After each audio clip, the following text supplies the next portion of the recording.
238 Hetzer, the anti-tank, a very effective anti-tank weapon. That's the very low slung armoured shape. You can see, if you're looking at the battlefield, in the right hand corner of the battlefield.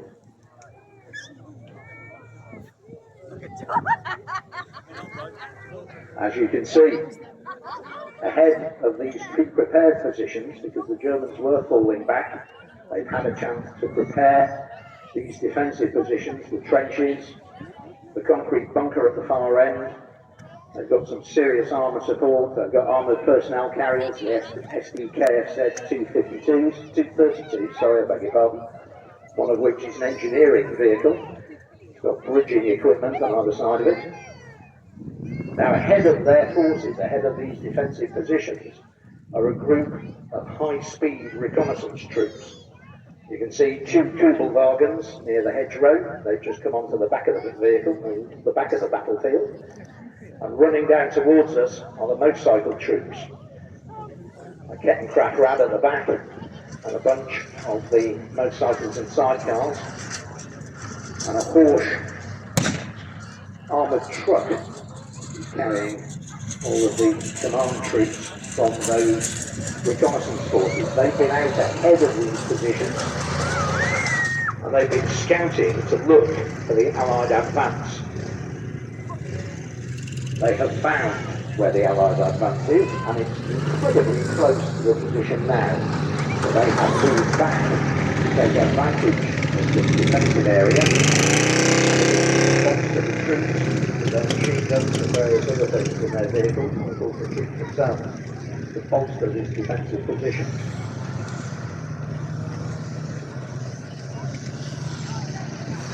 The stage is set.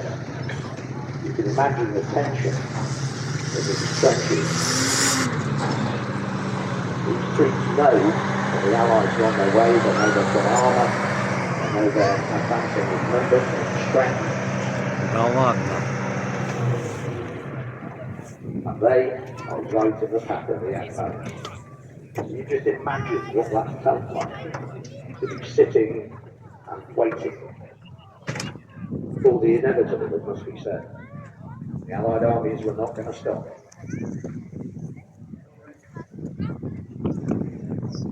And if I may take a quote from my son's favourite film, away we go. The Germans are setting up machine guns, mortars. They have a number of heavy mortars, as well as their armoured support and their machine gun support. That's the 81mm heavy mortar.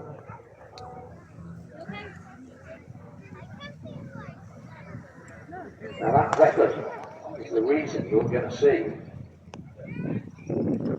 what happens with the Allied armoured personnel carriers.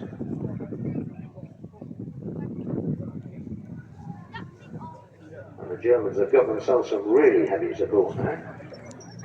Just rolling on into the left-hand corner of the battlefield as you look at it. There are Stuck 3s, very, very low slung.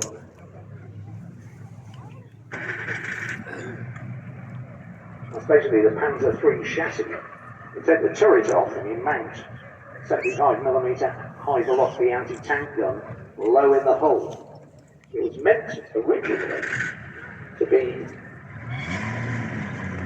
a self-propelled gun, basically artillery that could move itself.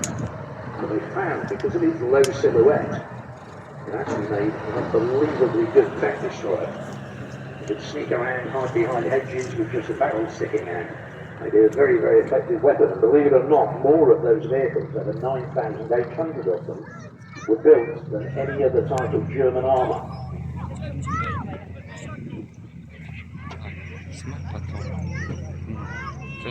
And served on every single front of the Second World War, the Stuck 3, Eastern Front, Western Front, North Africa campaign. Very, very effective they were too. So our advancing Allied armies are walking straight into the Hornet's nest. The T-38 Hetzer anti-tank and the two Stuck 3s have bolstered this position enormously. They're now in a position of strength.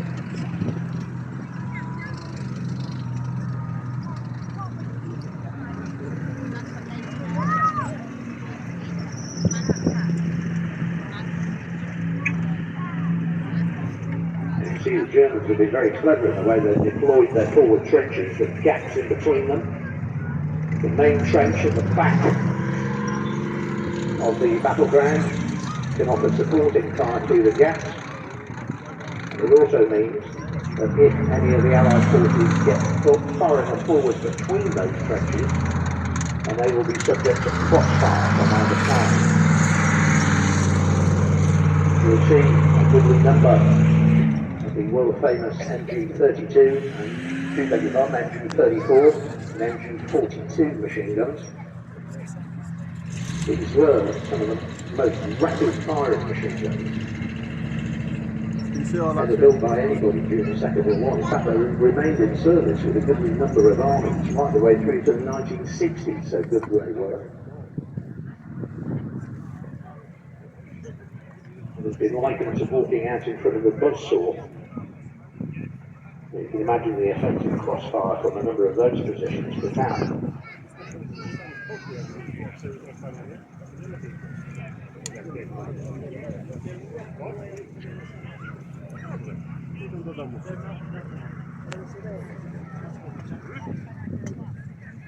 Whilst the German reconnaissance forces are coming in and making their reports, the troops, everybody's getting ready. They know that the Allied forces are getting extremely close. And that's the point of these fast, light vehicles. And I think a motorcycle sidecar or a Poodle bargain don't belong on a battlefield. And they were much, much faster. And consequently, they made excellent reconnaissance vehicles. You could get out there, find the bad guys, and then run for it.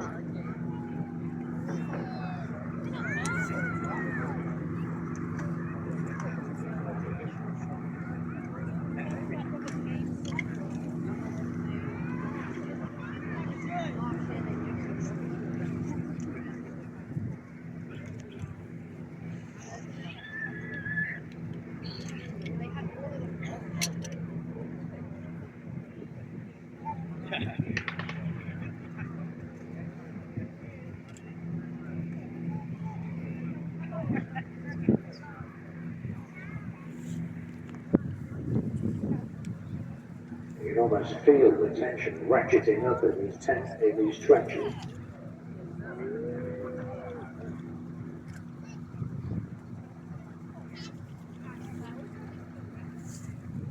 It's interesting that even the terrain made it very difficult for the Allied forces.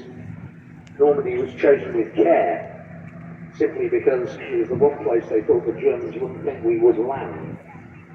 The trouble is, once you got inland, they discovered that actually attacking across this kind of terrain is a very, very difficult prospect indeed. Алло, смотри, что я тебе прислал.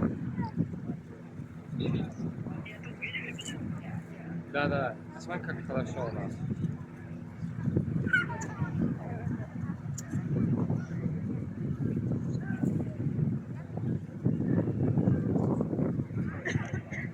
Bursting through the hedgerow. The first of the armoured personnel carriers, these are white N3 half-track armoured cars.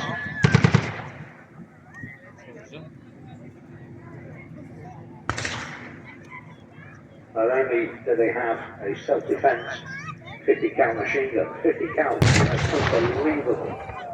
Yeah, you can see that the Allied artillery has found the range. They've been called in by the armoured cars. The first ranging round has arrived.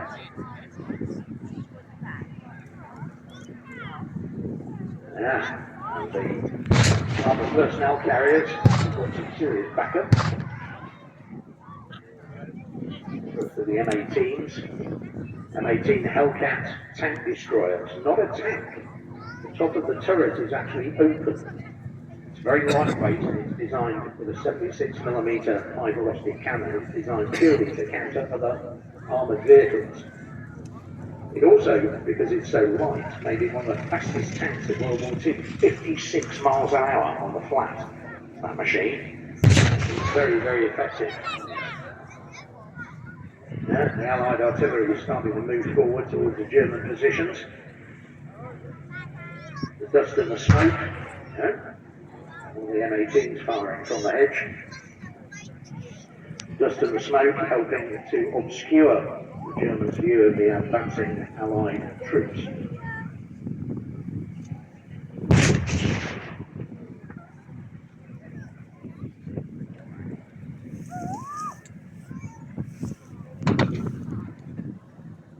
British 25 pounder artillery is very effective as a battlefield support weapon, because it can be moved very quickly, set up and fire again. Shoot if you like. The advancing armoured vehicles and the artillery putting fire down.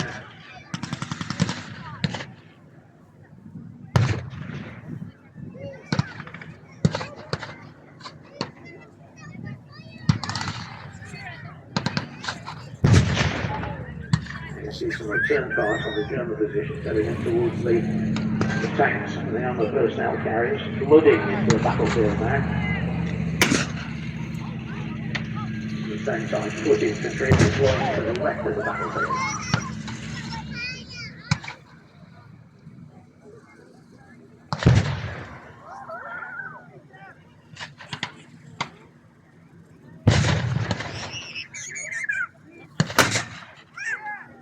Smoke in the dust, doing a fine job of covering the Allied armoured personnel carriers. The light end trees down there.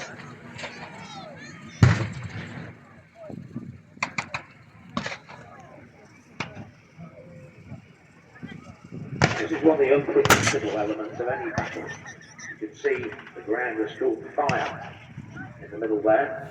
It's not only going to hamper the Allied advance, it's going to hamper the Germans. The smoke from that fire is going to obscure the advancing Allied vehicles.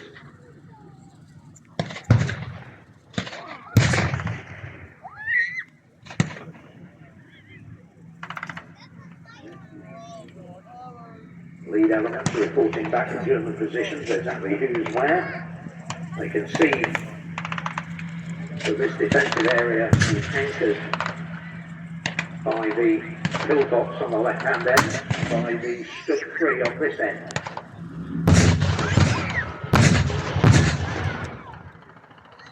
The Allied artillery definitely got the range there.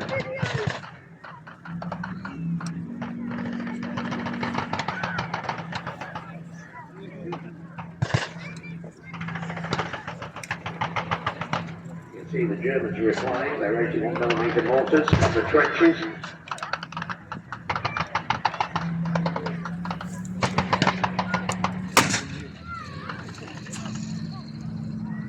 Those 81mm mortars are utterly lethal. Now you imagine you're sitting in one of those armoured personnel carriers, chopped open, and those mortar rounds go high in the air. A short range like this, they'd be going up to, I believe, 14,000 feet before they turn around and come back down again. If one of them lands in the back of your armoured personnel carrier, wipes out the whole platoon. As they're getting closer into small arms fire and mortar range, you see the Allied troops will all deploy from the back of their vehicles because of that danger.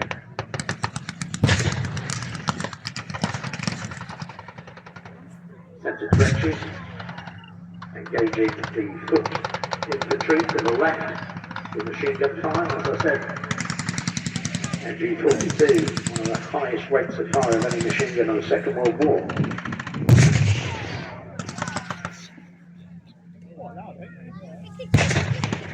Very slow advance as they're probing the defences. They're looking for weakness at the moment here. They can see that the Germans are very well placed in the crossfire. Picking their way forward very carefully. Heavy guns on the tank destroyers, giving support to the advancing troop carriers. Aside from the two F-16s, we've also got an X3, which is a light tank. Deployed off to the left, alongside the wheeled vehicle of the white armoured car. The wheeled version of the gun. You see the F3 is firing its main gun in towards the stud tree. He's trying to engage that vehicle and take it out. The 3's moving back, they're covered from the trenches, and from the support pile of the heavy weapons system.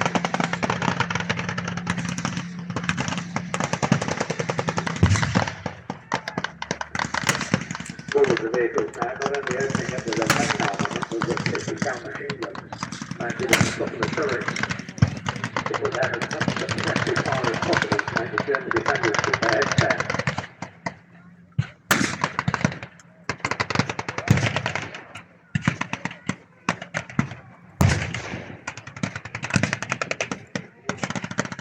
Now you can see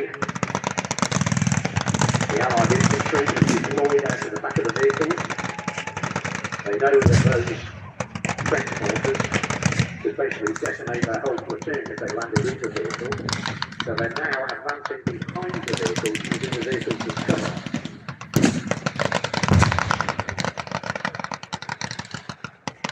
And the German heavy weapons getting involved in this.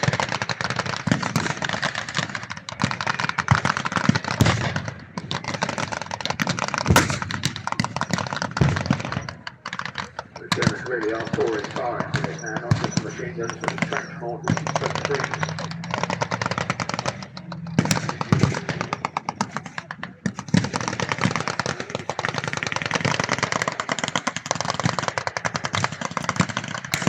And the wind's taking the smoke and the dust away from the advancing Allies. We're in the clear now, the Germans can see them perfectly.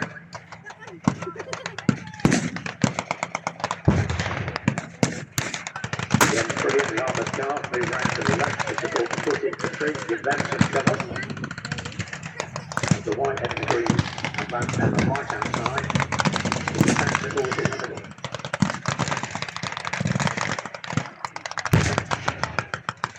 Allied forces playing the Germans at their own game here, advancing in 3 distinct groups to enable them to support each other with crossfire.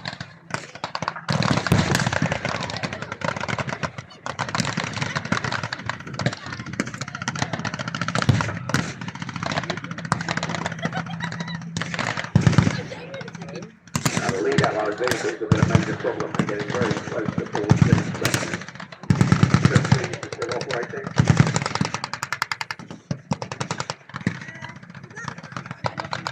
They're going to have to tread very carefully in these moments. Germans got themselves an anti-tank gun. That's cruelty in the right-hand gate. Scots engaging the white M3 with other Southbound in searching of protection. The M18 is introducing that to make a threat. And while the anti-tank gun is engaging the tanks in the centre, the next T-38 is moved up in order to engage the advancing Allied army personnel down on the right-hand side.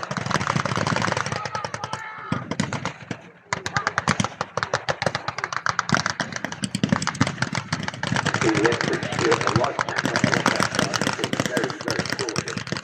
He knows his armour is in substitution for the submarine.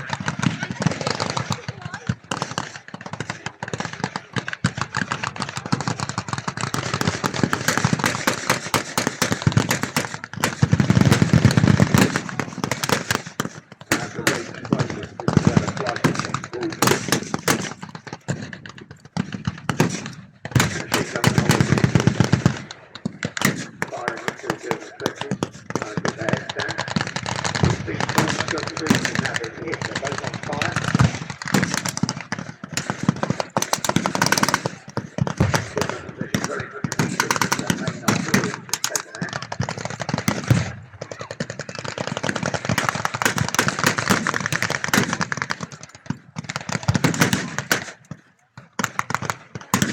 So they're standing on a tank to the left of the battlefield.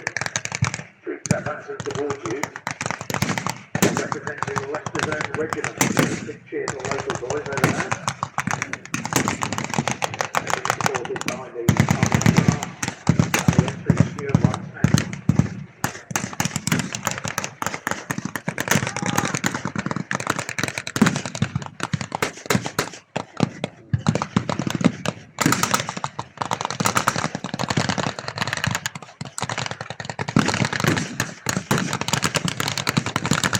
Very close in there. All the machine guns on the vehicles opening up into the trenches.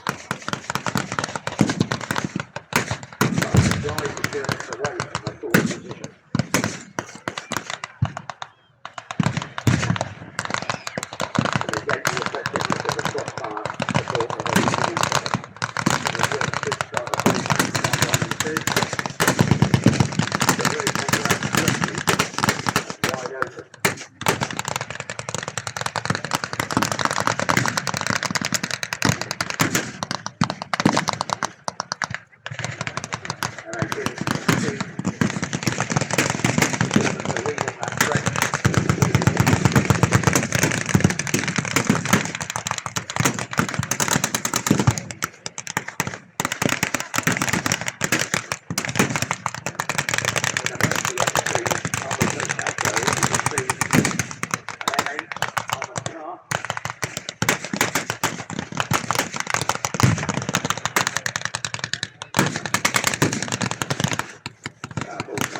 very capable of dropping into the roughest terrain.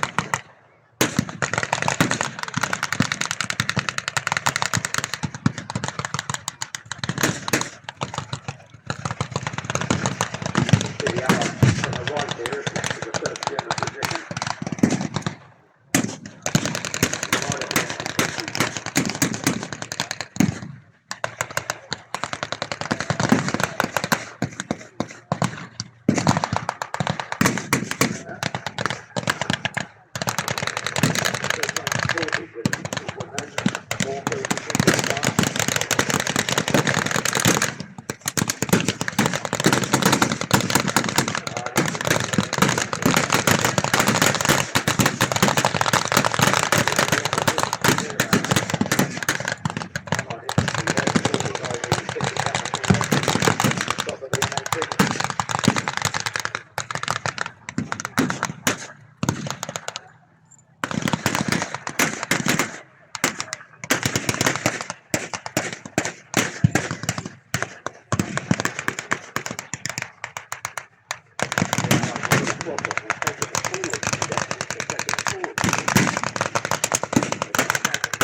there. It's still got quite rightly the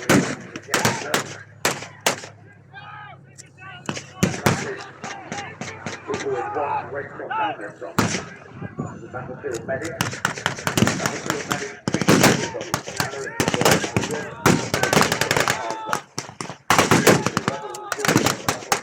Very great men in those uniforms. And the Allied tanks and armoured vehicles all the way forward to the last trench now.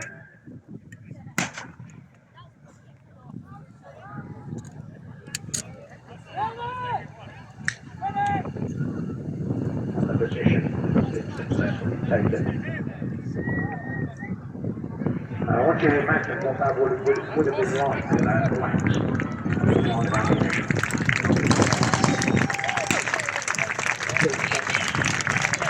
Resistance going on. So ladies and gentlemen, for all our reenactors commemorating the second battle, I think a round of applause there.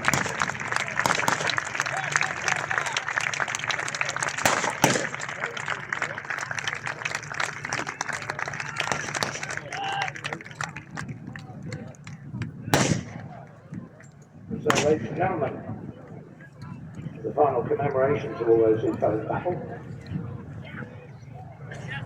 Roman, Darville, Ringham.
Ladies and gentlemen, a minute's silence, if you would, for all who have fallen in battle, no matter where they're from or when.